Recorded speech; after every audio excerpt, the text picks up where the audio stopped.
Congolais mobimba que to landi na ba réseaux sociaux que batu bazolo ba internet au kata malobi na nina ebisa bino que biso toza gouvernement responsable liberté d'expression na bino eza ba valeur biso tozo ndima o to bundela pe donc boyeba que lobby internet au kata mate boza na internet tous les jours te ebi que awa bozo passer période moko ya passe parce que batu nyonso baza confiné na bandaku et que ça la mata mokolo moko te que to bloquer bino to bloquer internet parce que to ebi que boza na droit à communication et puis peuple les appels na droit ko poser ba question na ba auxiliaire de santé pour baye ba ndenge nini to ko ça la chaque jour afin que to lutter la maladie wana bolanda baza ba spécialiste ya kokosa na ba réseaux sociaux te bolanda ka chaîne nationale bolanda ka ba chaîne de télévision mususu pour na ko information sûre boza la distraité tata mokonzi mboka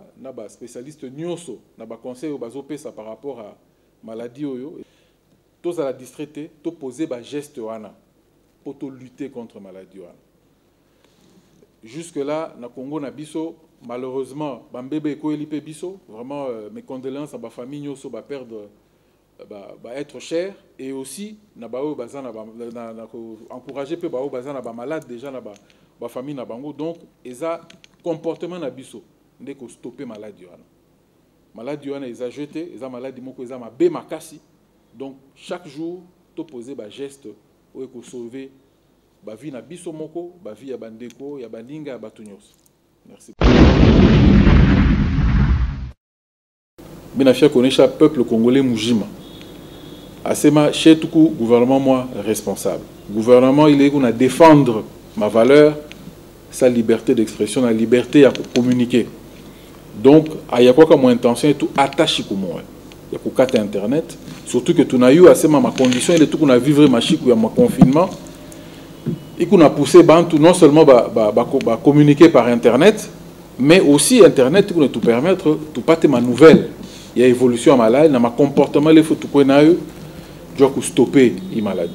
Mite milomba, mon calme. Mouchifuate, bintu moko na fuata moko na chikia par mes réseaux sociaux. Au contraire, j'ai occasion à insister. Je ya kumilomba moi beauté, moi c'est plutôt fuata chaîne nationale. Na ma chaîne ingine il est na sema comme information sérieusement.